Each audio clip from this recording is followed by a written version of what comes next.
Bismillahirrahmanirrahim. Assalamualaikum warahmatullahi wabarakatuh dan selamat pagi semuanya. Oke, di sini saya akan menjelaskan bagaimana sistematika kita dalam melakukan analisis data dan juga penulisan laporan. Khusus statistik deskriptif. Yang pertama, struktur laporan. Struktur laporan di lembar awal atau halaman judul ada judulnya, biasa standar formatnya, ada judul, terus ada logo, habis itu ada nama universitas, logo, terus ada nama yang bersangkutan, mahasiswa, kelompoknya kelompok berapa, kalau kerja kelompok, kalau individu siapa orangnya, habis itu nama kampus.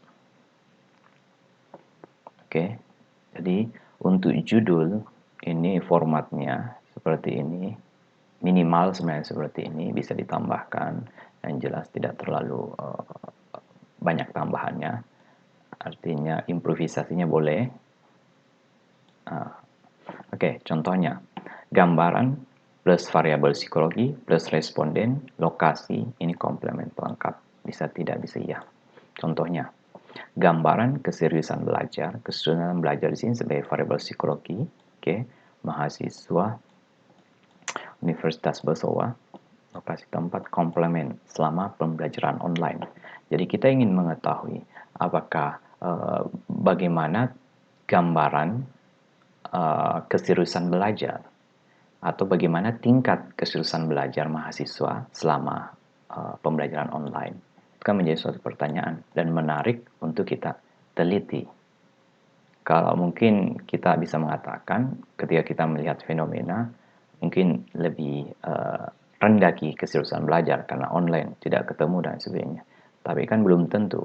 Nah, inilah kemudian kita ingin melihat dengan menggunakan statistik deskriptif untuk melihat gambarannya di mana sih. Apakah dia berada pada posisi tinggi, sedang, atau rendah. Ya, cenderungnya kemana. Kayak gitu. Oke, untuk bab 1, isinya bab 1, penjelasan tentang data demografi responden seperti jenis kelamin, pekerjaan, usia, dan lain sebagainya. Jadi bisa ditambahkan kira-kira data apa saja yang masuk, yang cocok untuk penggambaran variabel psikologi yang kita akan gambarkan atau kita akan teliti. Oke, habis itu penyajian data dalam bentuk distribusi frekuensi atau diagram. Jadi setiap demografi itu harus disajikan dalam bentuk diagram. Misalnya jenis kelamin terdiri dari laki-laki berapa, perempuan berapa. Terus usia, rentang usianya dari, kita kelompokkan kalau usia misalnya 17 ke bawah, habis itu 18 atau 18 tahun, ini pembulatan saja, 18 sampai 20 misalnya, atau interval 2, masing-masing interval 2, kemudian 21 sampai berapa, 23, dan seterusnya. Atau interval 5, intinya intervalnya sama. Oke, saya kira cukup untuk di bab 1, karena isinya hanya penjelasan secara demografi saja, deskriptif, dan setiap tabel atau diagram yang kita buat itu ada penjelasan di bawah. Misalnya jumlah respon, kalau misalnya jenis kelamin, jumlah respon dan jika ditinjau dari jenis kelamin laki-laki sejumlah 20% atau sekitar 20 orang, sedangkan jenis kelamin perempuan sekitar 80% atau sekitar 80 orang. Artinya, responden yang berpartisipasi dalam perincian ini kebanyakan dari jenis kelamin wanita atau perempuan. Selesai. Oke. Sekarang bab 2. Bab 2 penjelasan tentang kategorisasi data, dilengkapi tabel deskriptif. Jadi sebelum pengkategorisan data ada tabel deskriptif. Ada itu min-nya berapa, terus standar deviasinya, terus ada minimum nilai dan maksimum nilai. Itu tabel deskriptif. Itu harus disertakan dan kita gambarkan di bawah tabel ini, gambarkan isi daripada tabel ini dengan kata-kata atau deskripsi. Ini ya, ada min, standar deviasi, ini maksimal, ini minimum. Habis itu, kita membuat rumusnya. Ada rumus kategorisasi, ada tinggi, sedang, atau rendah. kita menggunakan rumus min hipotetik saja. Jadi nggak usah kita transfer ke syscall.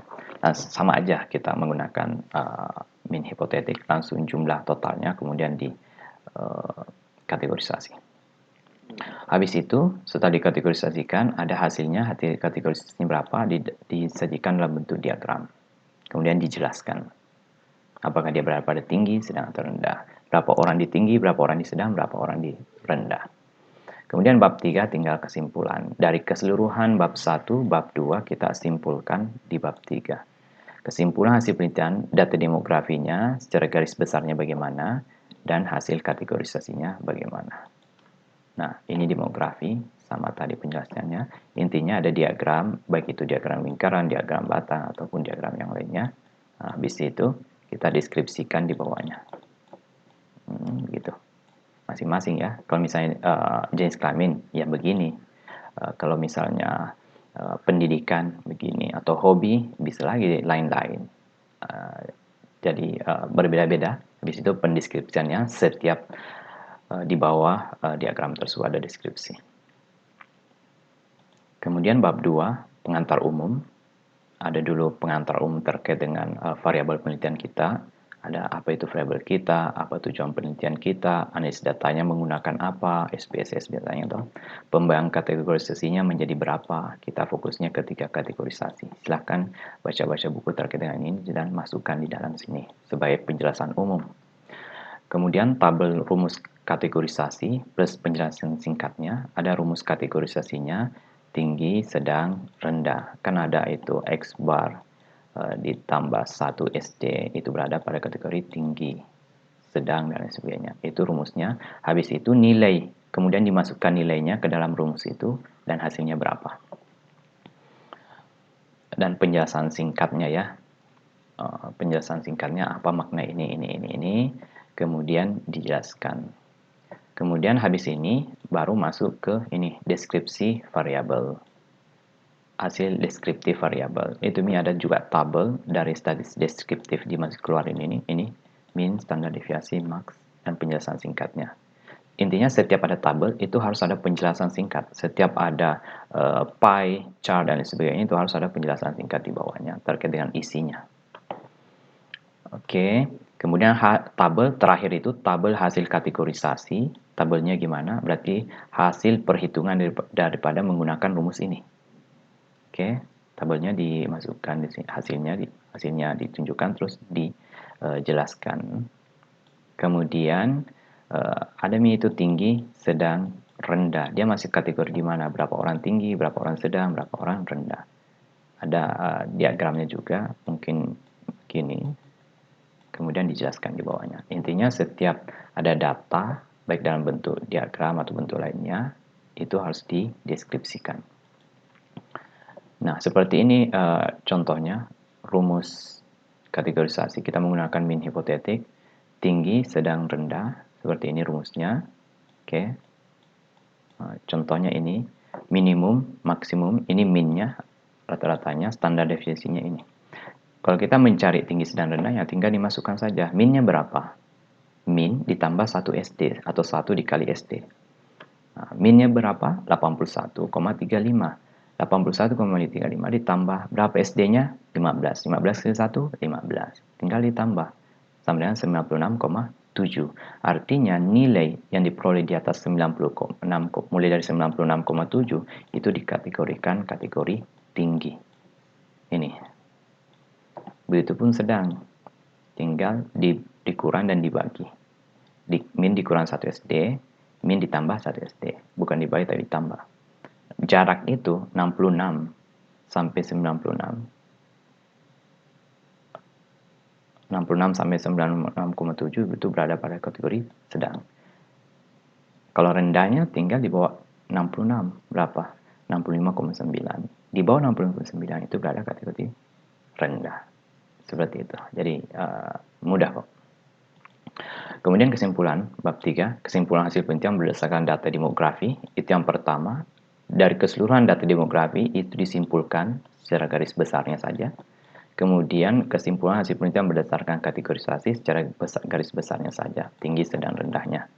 dengan menggunakan kata-kata yang berbeda ya, maksudnya walaupun, arahannya sama, tapi beda dengan kata-kata di bab sebelumnya.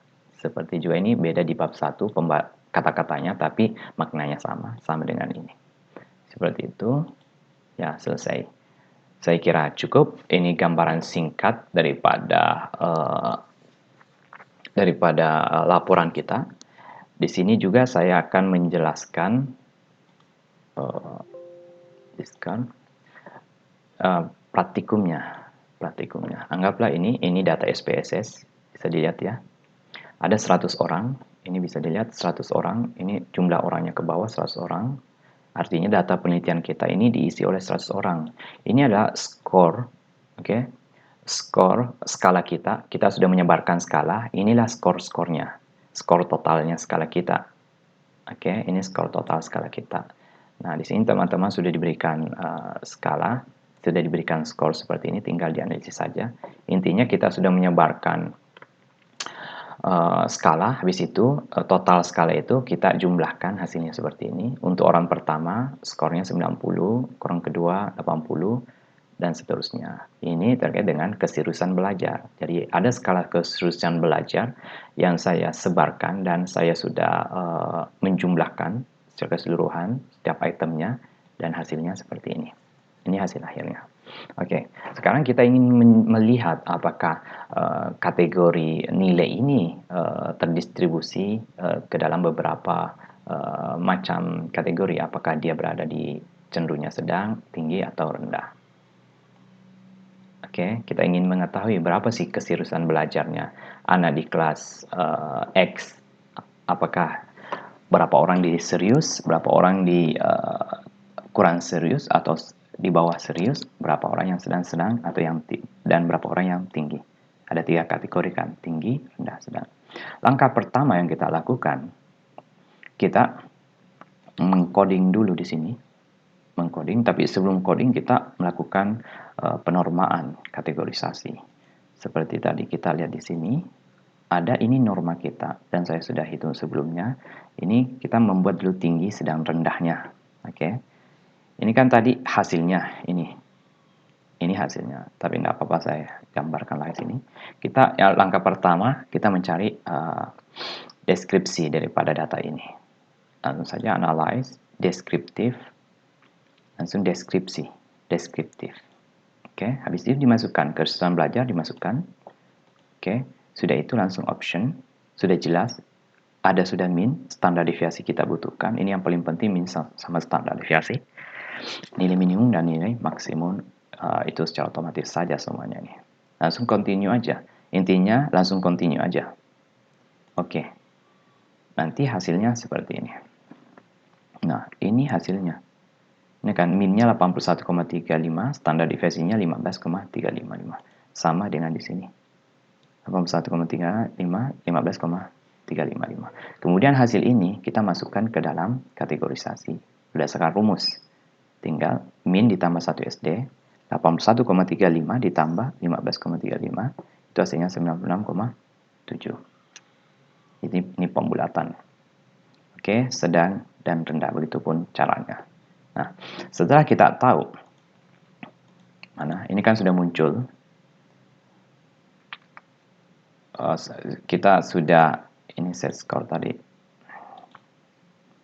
ini kita nggak butuh set score-nya ya, kayaknya saya hapus dulu. Nah, setelah kita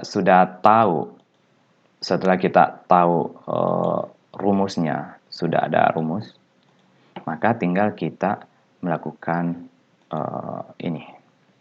breakcode, kita kode dulu berdasarkan hasilnya.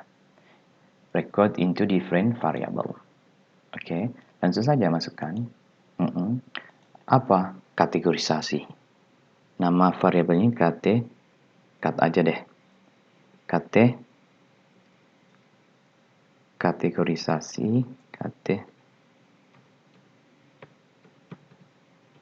keseriusan KB, kategorisasi KB, kategorisasi keseriusan belajar, labelnya nggak usah, langsung aja change, langsung masuk di sini. Habis ini masuk ke all and new values. Nah, kita mulai dari yang mana dulu? Ini saya cancel dulu ya. sama. Saya ulangi dari awal dulu. Oke, ini new values. Ini kan masih kosong kan? Langsung change all value. Oke, yang pertama,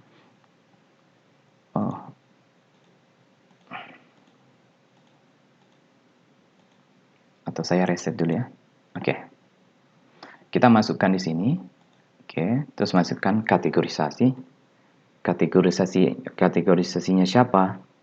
Keseriusan belajar. Kita ingin melihat kategorisasi keseriusan belajar. Change. Oke, langsung all. Nah, untuk mengisi ini itu berdasarkan pada norming kita yang tadi kita lakukan. Kita mulai dari yang rendah. Yang rendah berapa? Di bawah 65,9. Berarti 65,9. Ini lowest. Oke, lowest. 65,9. 65,99 deh. 2 koma. Berapa nilainya kalau rendah? Kita kasihkan nilai 3 saja. Artinya dia rendah. Kemudian habis rendah, sedang. Sedang ini, range. Nah, kita nggak tahu berapa yang sedang. Tapi minimal kalau kita tahu lowestnya, berarti di atas daripada lowest ini adalah sedang. Artinya 65 berarti 66. 66 through, kita lihat di sini. 66 sampai 96,6. Di sini 96,6. Berapa value-nya kalau sedang? Dikasih 2. Di situ 8. Sudah 2 kan?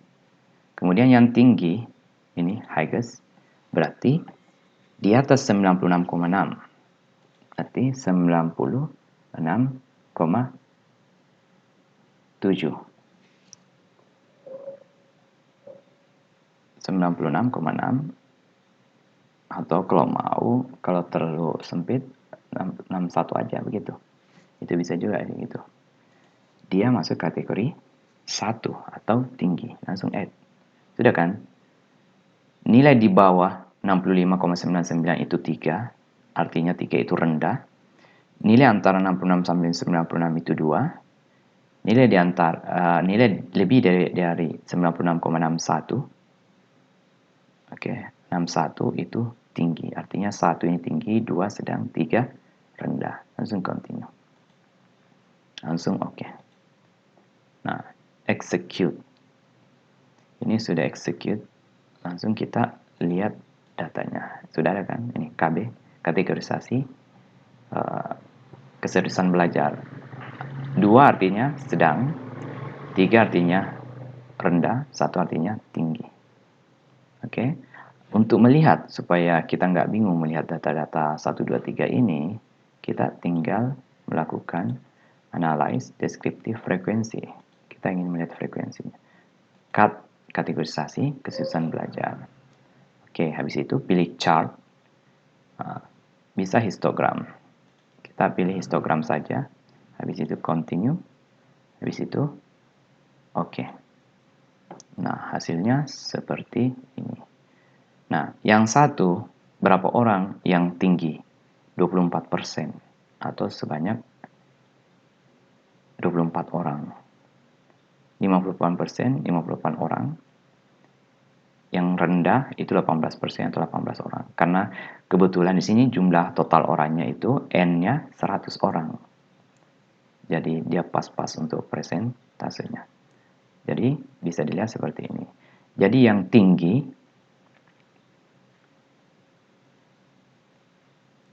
oke, yang 24%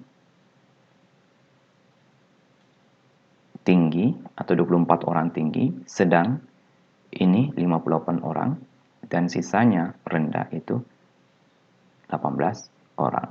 Ini untuk histogram. Kalau kita mau buat dalam bentuk descriptive frequency, kita mau ubah chartnya kayak pie. Oke, langsung aja oke. Nanti muncul di sini pie sama ini. Tinggi, sedang, rendah. 1 artinya tingginya segini, sedang ini rendah, sedang ini rendah ini. Berapa totalnya ini? Kemudian hasil output inilah yang kemudian dideskripsikan. Jadi setiap ada hasil seperti ini atau seperti ini itu dideskripsikan supaya kita paham atau pembaca paham. Oke, saya kira cukup sederhana, namun Anda harus praktek karena walaupun sederhana kelihatan tanpa praktek itu sama saja. Seperti itu. Saya kira cukup. Silahkan dikerjakan sesuai dengan aturan di sini. Dan kemudian ujian akhirnya kita menggunakan laporan ini. 70% penilaian dari sini, 30% dari materi-materi yang telah lalu. Oke, saya kira cukup. Maaf kalau salah kata. Tetap semangat dan silahkan dikerjakan laporannya. Assalamualaikum warahmatullahi wabarakatuh.